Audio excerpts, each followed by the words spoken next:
Money making என்பது நீங்கள் எவ்வளவு பணம் சம்பாதிக்கிறீர்கள் என்பதல்ல, நீங்கள் எவ்வளவு வைத்திருக்கிறீர்கள், அது உங்களுக்கு எவ்வளவு கடினமாக உழைக்கிறது, எத்தனை தலைமுறைக்கு அதை வச்சிருக்கீங்க என்பது தான் அப்படின்னு ராபர்ட் கியோசகி சொல்லியிருக்காரு. இன்றைக்கி பணம் சம்பாதிக்கிறது ஒன்றும் அவ்வளோ கஷ்டமான விஷயமாவே யாருக்கும் இல்லை. ஆனால் அதை எப்படி கையாளுறதுன்றது தான் ரொம்பவே சேலஞ்சிங்காக இருக்குது. நம்மள பல பேர் லைஃப்பில் கடைசி வரைக்கும் ரேட் ரேஸ் மாதிரி ஓடிக்கிட்டே வாழ்க்கை முடிச்சிடும். அதாவது எலி பொந்துக்குள்ளேருந்து வெளியே வரும், தீனிக்கு தேடும், திரும்பி சாப்பிட்டுட்டு உள்ளே போயிடும். அதே மாதிரி வெளியே வரும், திரும்பி போயிடும். இதே மாதிரி தான் நாமளுமே வேலைக்கு போகிறது, சம்பாதிக்கிறது, செலவு செய்கிறது, ரிப்பீட்டு. வேலைக்கு போகிறது, சம்பாதிக்கிறது, செலவு பண்ணுறதுன்னு இப்படியே வாழ்க்கையை ஓட்டிக்கிட்டே இருக்கோம். அப்படியே வாழ்க்கையை முடிச்சிருவோம். நடுவில் ஏதாவது எமர்ஜென்சின்னு வந்தால் அதுக்கு கடனை வாங்கிட்டு அந்த கடனை அடைக்கிறதுக்கு வட்டியை கட்டுறது, அதுக்காக ஓடுறது, சம்பாதிக்கிறது, வட்டி கட்டுறது, கடைசி வரைக்கும் வட்டி கட்டுறோம், கடனை வாங்குறோம், வட்டி கட்டுறோம், கடனை வாங்குறோம். பணத்தை சேர்த்து வைக்காமல் கடனை மட்டும் சேர்த்து வச்சுன்னு இருப்போம். இவங்கெல்லாம் எப்படின்னா பணத்தை சேர்க்கணும், சொத்து சேர்க்கணும் அப்படின்னு நினைக்க கூட மாட்டாங்க, நினைக்கவும் மாட்டாங்க, சேர்த்து வைக்கவும் மாட்டாங்க. நம்ம கேட்டால் எங்கம்மா வர வருமானம் வயிற்றுக்கும் வாய்க்குமே சரியாக இருக்குதுன்னு சொல்லுவாங்க. நான் கேட்குறேன், வர வருமானம் வாய்க்கும் வயிற்றுக்குமே சரியாக இருக்குது அப்படின்னா கடன் எப்படி வாங்கி வட்டி எப்படி கட்டுறீங்க? வந்த செலவுக்கு கடனை வாங்கி வட்டி கட்டுறதுக்காக ஓட முடிஞ்ச நம்மளால் ஏன் வரப்போகிற செலவுக்கு முன்னாடியே ஓடி சம்பாதிச்சு சேமிக்க முடியல? இங்கே முடியலங்கிறது உண்மையே இல்லை, செய்ய தெரியலங்கிறது தான் உண்மை. அதாவது வேலைக்கு போகிறதுக்கு முன்னாடி வேலைக்கு போய் சம்பாதிக்கணும், பணக்காரன் ஆகணும், இப்படியெல்லாம் யோசிப்பாங்க. ஆனால் அதாவது வேலைக்கு போனதுக்கப்புறம் சம்பளத்தை கையில் வாங்கினதுமே அது எப்படி செலவு செய்யறது அப்படின்னு பல ஐடியா வருமே தவிர அதை எப்படி சேவ் பண்ணுறதுன்னு ஒரு ஐடியா கூட வராது. அப்படியே யாராவது சொன்னால் அடுத்த மாதம் பண்ணிடலான்னு நம்ம சேவிங்ஸ் பண்ணுறதே தள்ளி போட்டு கடைசி வரைக்கும் சேவ் பண்ணவே மாட்டோம். எமர்ஜென்சின்னு வரும்போது மட்டும் கடன் வாங்கி கஷ்டப்படுவோம். இன்னும் சில பேர் வியாக்கானான்னு பேசுகிற கதையில் இந்த வயசில் செலவு பண்ணாமல், இந்த வயசில் என்ஜாய் பண்ணாமல், எந்த வயசில் 60 வயசில் என்ஜாய் பண்ண முடியும் அப்படின்னு கேட்பாங்க. எஸ், 60 வயசில் கூட என்ஜாய் பண்ண முடியும். 60 வயசில் ஓடி ஆடி சம்பாதிக்க முடியுமா? ஆனால் சின்ன வயசுலேயே ஓடி ஆடி சம்பாதிச்சு சேர்த்து வச்சுக்கிட்டோன்னு வச்சுக்கோங்களேன், லைஃப்பில் கடைசி வரைக்கும் உட்காந்துட்டு என்ஜாய் பண்ணலாம். ஏதோ எல்லாரும் சொல்கிறாங்களே அதனால் வர வருமானத்தில் ஒரு அமௌண்ட்டை அப்பப்போ எடுத்து வைக்கலாம் அப்படின்னு சொல்கிறது சேமிப்பே இல்லைங்க. ரெகுலராக இன்வெஸ்ட்மெண்ட் இருந்தால் தான் அது சேமிப்பு. ஃபஸ்ட்டு சேமிக்க ஆரம்பிக்கணும் அப்படின்னா ஃபஸ்ட்டு என்ன பண்ணணும்னா, உங்களுக்கு என்ன தேவை, வருங்காலத்தில் உங்களுக்கு என்னென்ன பிரச்சனை வரும், அது எப்படி ஃபேஸ் பண்ணுறது, உங்களுக்கு வயசான காலத்தில் எப்படி இருக்கணும், உங்கள் பசங்களுடைய லைஃப் ஸ்டைல் எப்படி இருக்கணும், அவங்களோட வாழ்க்கை எப்படி இருக்கணும், இப்படி எல்லாத்தையும் முடிவு பண்ணிவிட்டு அதுக்கப்புறம் சேமிக்க ஆரம்பிக்கணும். அதனால் மாதம் ஒரு முறை, வருஷத்துக்கு ஒரு முறைன்னு சேமிக்காமல் தினமும் ஒரு சின்ன சின்ன அமௌண்ட்டை சேமித்து வந்தால் எப்படி இருக்கும் அப்படிங்கிறத நம்ம இன்றைக்கி பார்க்க போகிறோம். ஸோ இன்றைக்கி 3 சேலஞ்சை பற்றி சொல்ல போகிறோம். ஃபர்ஸ்ட் 1 வீக் சேலஞ்ச், அதாவது 7 days. Second 10 days challenge. Third 15 days challenge. இந்த 3 சேலஞ்சில் உங்கள் ஃபினான்ஷியல் பொசிஷனை பார்த்து உங்களால் எது முடியுமோ அதை நீங்கள் பழக்கப்படுத்துங்க. Practice makes a man perfect அப்படின்னு ஒரு ப்ராவர்ப் இருக்குது. சேமிப்பையே உங்களோட டெய்லி பழக்கமாக மாற்றிட்டா அந்த பழக்கமே உங்கள் வாழ்க்கையே மாற்றிட்டோம். இந்த சேலஞ்சை எடுத்துக்கிறதுக்கு முன்னாடி ஸ்ட்ரிக்டாக சில விஷயங்களை ஃபாலோ பண்ணி ஆகணும். ஃபஸ்ட்டு என்ன அப்படின்னா, தினமும் ஒரு நாள் தவறாமல் இந்த சேமிப்பை தொடரணும். செகண்டு, அப்படி தவறிட்டா அடுத்த நாளுடைய அந்த அமௌண்ட்டையும் எடுத்து சேர்த்து வச்சிடணும். ஏன்னா நம்ம ஒரு முறை ஸ்கிப் பண்ணிடணும்னா நமக்கு ஸ்கிப் பண்ணுறதே பழக்கமாயிடும். அதுக்கப்புறம் அடிக்கடி ஸ்கிப் பண்ணிகிட்டே இருப்போம். ஸோ தேர்ட் அந்த சேலஞ்சை எந்த சேலஞ்சை எடுக்கிறோமோ அந்த சேலஞ்சை ஒரு வருஷத்துக்கு கண்டிப்பாக ஃபாலோ பண்ணணும். நடுவில் மாற்றி ஃபாலோ பண்ணக்கூடாது. ஃபோர்த் நம்ம எந்த அமௌண்ட்டை செலக்ட் பண்ணி இந்த அமௌண்ட்டை நம்ம வாரம் ஒரு முறை, மாதம் ஒரு முறைன்னு எடுத்து மொத்தமாக சேவ் பண்ணலாமான்னா அது கூடாது. ஏன்னா சைக்கலாஜிக்கலாக நம்ம ஒரு ரெகுலர் சேமிப்புன்ற பழக்கத்தை கொண்டு வர முயற்சி பண்ணுறோம். அது இந்த பழக்கத்தை உடச்சிடும். அதாவது மொத்தமாக எடுத்து வச்சு போடலாமான்றது அந்தளவுக்கு செட் ஆகாது. அதாவது டெய்லி ப்ரஷ் பண்ணுறது, குளிக்கிறதெல்லாம் மறக்க மாட்டோம். ஆனால் வாரம் ஒரு முறை, மாதம் ஒரு முறை செய்கிற வேலையெல்லாம் நம்ம மறந்துடுவோம். அது மாதிரி தான் நம்ம ஒரு மாதத்துக்கு எடுத்து வைக்கலாம், ஒரு வாரத்துக்கு எடுத்து வைக்கலாம்னா அதை நம்ம மறந்துடுவோம். ஸோ அதை நம்ம கண்டினியூ பண்ணாமல் டெய்லி சேமிக்கிற ஹேபிட்டை நம்ம க்ரியேட் பண்ணணும். இப்போ சேலஞ்சுக்கு போவோம். ஃபார் எக்ஸாம்பிள் இப்போ நான் 3 சேலஞ்ச் சொல்லியிருக்கோம். ஃபார் எக்ஸாம்பிள் நீங்கள் ஃபஸ்ட்டு 7 days சேலஞ்ச் எடுக்கிறீங்க அப்படின்னா ஃபஸ்ட்டு ஒரு நோட் எடுத்துக்கணும்.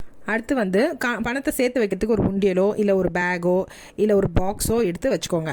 நோட் புக்கில் ஒரு 4 columns போட்டுக்கணும். ஃபர்ஸ்ட் காலமில் day 1 to day 7 வரைக்கும் லைனாக நோட் பண்ணிக்கோங்க. அப்புறம் டேட்டு செகண்ட் காலம் டேட்டு, அதில் நம்ம எவ்ரி டேட்டை நீங்கள் நோட் பண்ணிக்கோங்க. அடுத்தது அமௌண்ட்டு. ஸோ இப்போ இந்த 7 day சேலஞ்சை ஸ்டார்ட் பண்ணுறீங்க அப்படின்னா, ஃபார் எக்ஸாம்பிள் ஜான்வரியில் ஸ்டார்ட் பண்ணுறீங்க அப்படின்னு வச்சுக்கோங்க. ஃபஸ்ட்டு சண்டே மண்டே டியூஸ்டேன்னு அந்த டே வைஸ் காலம் போட்டுக்கோங்க. அதில் ஃபஸ்ட்டு டே 1 rupee போடுறீங்களா, second day 2 rupee, third day 2ஓட டபுள் 4 rupee, ஃபோர்த் டே 4ஓட double 8 rupee, then 16, then 32, then 64. So இப்படி வந்து சாட்டர்டே வரைக்கும் நீங்கள் போட்டுக்கிட்டே வருவீங்க. அந்த எண்ட் ஆஃப் த வீக் வந்து உங்களோட டோட்டல் அமௌண்ட்டு 127 rupees. இதையே நீங்கள் 1 மந்த்துக்கு கேல்குலேட் பண்ணிங்க, அந்த 4 weeks கேல்குலேட் பண்ணிங்க அப்படின்னிங்கன்னா கண்டிப்பாக 508 rupees வரும். ஸோ இது வந்து ஒரு மந்தோடைய சேவிங்ஸ் உங்களோடது. ஏன்னா எவ்ரி வீக் வந்து நீங்கள் 1, 2, 4 அப்படி தான் நீங்கள் ஆட் பண்ண போகிறீங்க. இது ஜான்வரி மந்தோடது. ஓகேங்களா? இப்போ செகண்ட் மந்த்து, இப்போ பிப்ரவரி மந்த் எடுத்துக்கிறீங்க. செகண்ட் மந்த்துனா ஃபஸ்ட்டு 2 rupees, ஃபஸ்ட் டே வந்து 2 rupees, செகண்ட் டே வந்து 2ஓட டபுள் 4, 4ஓட டபுள் 8 அப்படின்னு அடுத்த 7 daysக்கு, தட் இஸ் சாட்டர்டே வரைக்கும், சண்டேலேருந்து சாட்டர்டே வரைக்கும் நீங்கள் கால்குலேட் பண்ணீங்க அப்படின்னு 254 rupees வரும். அதை வந்து நீங்கள் அந்த மந்த்து ஃபுல்லாக பார்த்தீங்கன்னு வச்சுக்கோங்களேன் 1016 rupees வரும். இது செகண்ட் மந்தோடைய பிப்ரவரி மந்தோடைய கால்குலேஷன். இப்போ மார்ச்சில் ஃபர்ஸ்ட் வந்து எடுக்கிறீங்கன்னா தேர்ட் மந்த் ஆஃப் இயர், அதில் வந்து 3 rupees ஸ்டார்ட் பண்ணுங்கள். 3 rupees 6, அதோடைய டபுள் 12, 12ஓட டபுள் 24, 24ஓட டபுள் 48, 48ஓட டபுள் 96, அதுக்கோடைய டபுள் வந்து 192 rupees. ஸோ இது டோட்டலாக மார்ச் மந்தோட 1 week வந்து 381 rupees வரும். இதே வந்து 1 மந்த்துக்குன்னு பார்த்தீங்கன்னா 1 weekக்கு வந்து 381 rupees, 1 மந்த்துக்குன்னு பார்த்தீங்கன்னா 1524 rupees வரும். இப்போது இதே போல் தான் 4th மந்த் வந்து ஏப்ரல் இல்லையா? ஸோ அதில் வந்து ஃபஸ்ட் டே நீங்கள் காலம் போட்டு ஸ்டார்ட் பண்ணும்போது 4 rupeesல ஸ்டார்ட் பண்ணுங்கள். அதோட டபுள் 8 அப்படின்னு அந்த வீக் ஃபுல்லுமே அந்த டபுள் த அமௌண்ட் போட்டுட்டு, அது மாதிரி 5th மந்த் மே மந்தில் 5, 10, 20, 40 அப்படி. ஜூன் மந்தில் தட் இஸ் 6th மந்தில் ஃபஸ்ட் டே வந்து 6 rupees. ஸோ அப்போ 6 rupeesனால் அதோட டபுள் 12, அதோட டபுள் 24 அப்படின்னு வரும். ஜூலைனா 7th மந்த்னா ஃபஸ்ட் டே வந்து நீங்கள் 7 rupees ஸ்டார்ட் பண்ணுங்கள். ஆகஸ்ட்டில் வந்து 8 rupees ஸ்டார்ட் பண்ணுங்கள். செப்டம்பரில் 9 rupees, அது மாதிரி டபுள் பண்ணிட்டு வாங்க. அக்டோபரில் 10, நவம்பரில் 11, டிசம்பரில் 12. போல் டிசம்பர் மந்த் வரைக்கும் வரீங்கன்னு வச்சுக்கோங்க. 12th மந்தில் ஃபஸ்ட் டே வந்து 12 rupees ஸ்டார்ட் பண்ணணும். அதோடைய டபுள் வந்து 24, அதோட டபுள் 48, அதோட டபுள் 96, நெக்ஸ்ட்டு 192, அடுத்தது 384 rupees, அடுத்தது 768. இதோட டோட்டல் 1 week ஆஃப் டிசம்பர் வந்து 1524 வரும். அந்த மந்த்துக்குன்னு பார்த்தீங்கன்னா 6096 rupees சேர்த்து வச்சுருப்பீங்க. இப்படி டோட்டலாக இதே மாதிரி ஃபாலோ பண்ணிட்டு வந்தீங்கன்னா 1 இயர்க்கு அப்புறம் உங்களுடைய கையில் இருக்க ஒரு உண்டியலோ பாக்ஸ்லேயோ இருக்கிற அமௌண்ட்டு 39,624 rupees இருக்கும்.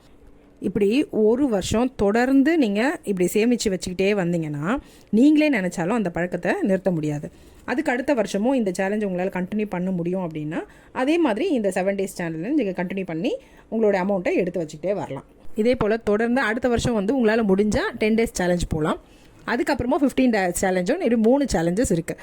இது இப்போ சொன்னது எல்லாமே நம்ம சேவ் பண்ணுறதை பற்றி தான். இப்போ இந்த 3 சேலஞ்ச் பற்றி சொல்கிறோம்ல, இது வந்து இந்த டெய்லி சேவிங் ஹேபிட்டை க்ரியேட் பண்ணுறதுக்காக இந்த சேலஞ்செலாம் பண்ணியிருக்கோம். இப்போ சொன்னது எல்லாமே வந்து சேவ் பண்ணுறதை பற்றி தான்.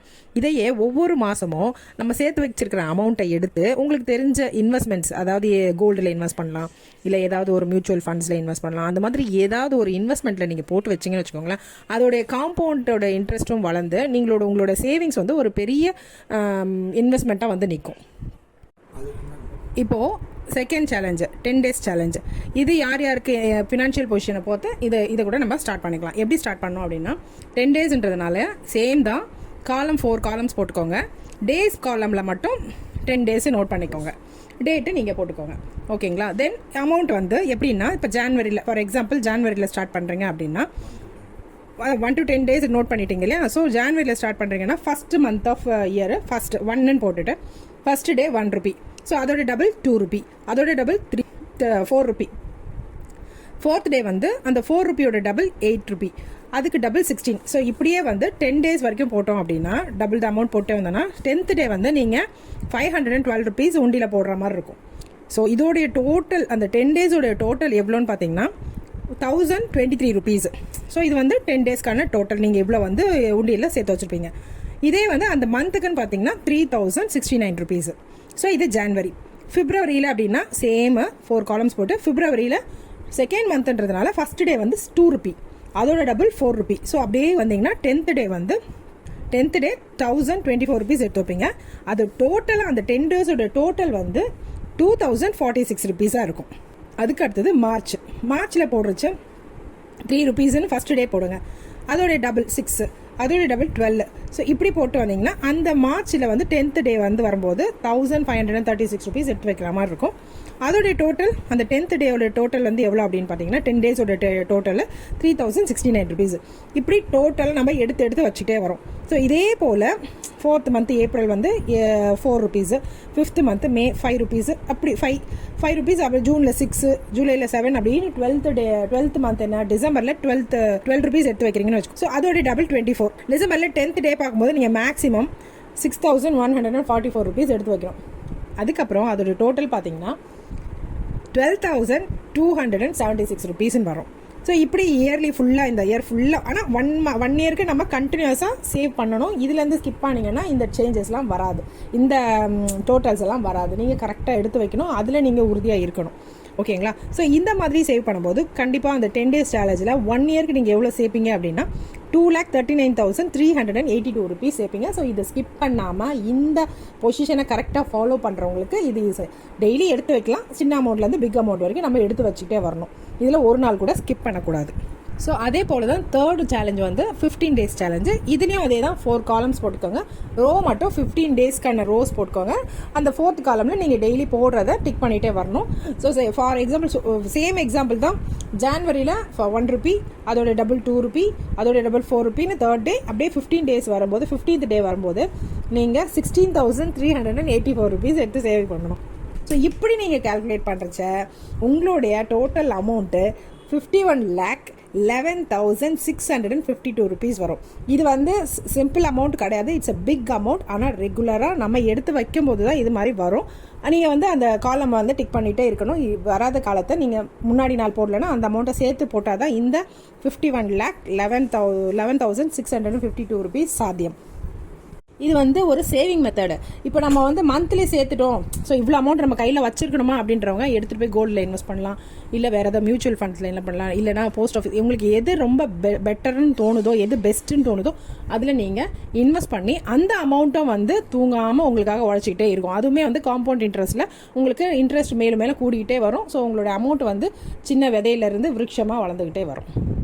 இது போல் விளையாட்டாகவே நம்ம வந்து டெய்லி ரெகுலர் ஹேபிட்டை க்ரியேட் பண்ணி 1 ருபி, 2 ருபி, 4 ருபி நம்ம இன்வெஸ்ட் பண்ணும்போது நம்மளோட அந்த 1 இயரோடைய இன்வெஸ்ட்மெண்ட்ஸே பார்த்தீங்கன்னா உங்களுக்கு லேக்ஸில் தான் ரிட்டனாக கிடைக்கிது. அந்த அமௌண்ட்டை எடுத்துகிட்டு போய் நீங்கள் ஒரு நல்ல இன்வெஸ்ட்மெண்ட்டில் போட்டிங்கன்னு வச்சுங்களேன், அதோடைய க்ரோத்தும் பயங்கரமாக இருக்கும். இதை வந்து நம்ம ஏன் ஒரு சாதாரண விஷயமா எடுத்து பண்ணணும்னு நினைக்கிறோம், சேலஞ்சாக எடுத்து பண்ணணும்னு வச்சுக்கோங்களேன், உங்களுக்கு உங்களுடைய பொருளாதாரத்தோடைய ஆரோக்கியம் வந்து ரொம்ப நல்லாவே இருக்கும். ஸோ இதை வந்து நம்மளும் ஒரு ஹேபிட்டாக க்ரியேட் பண்ணிக்கலாம், நம்ம பசங்களுக்குமே இந்த ஒரு ஹேபிட்டை க்ரியேட் பண்ணலாம். இப்படிப்பட்ட சேவிங்ஸ் அண்ட் இன்வெஸ்ட்மெண்ட் தகவலை தான் நம்ம சேனலில் கொடுத்துக்கிட்டே இருக்கோம். இந்த தகவல் வந்து உங்களுக்கு பிடிச்சிருந்தா லைக் பண்ணுங்கள். எதுவுமே கொடுக்க தான் பெருகும்னு சொல்லுவாங்க. அதுபோல் இந்த வீடியோ உங்களுக்கு பிடிச்சிருந்ததுன்னா நீங்கள் மட்டும் வச்சுக்காமல் உங்கள் ஃப்ரெண்ட்ஸுங்களுக்கும் ஷேர் பண்ணுங்கள். இது போல் பயனுள்ள தகவலை தொடர்ந்து பார்க்க சப்ஸ்கிரைப் பண்ணிவிட்டு பக்கத்தில் இருக்கிற பெல் ஐக்கானையும் கிளிக் பண்ணிவிட்டு ஆலையும் ப்ரெஸ் பண்ணிவிடுங்க. தேங்க்யூ ஃபார் வாட்சிங்.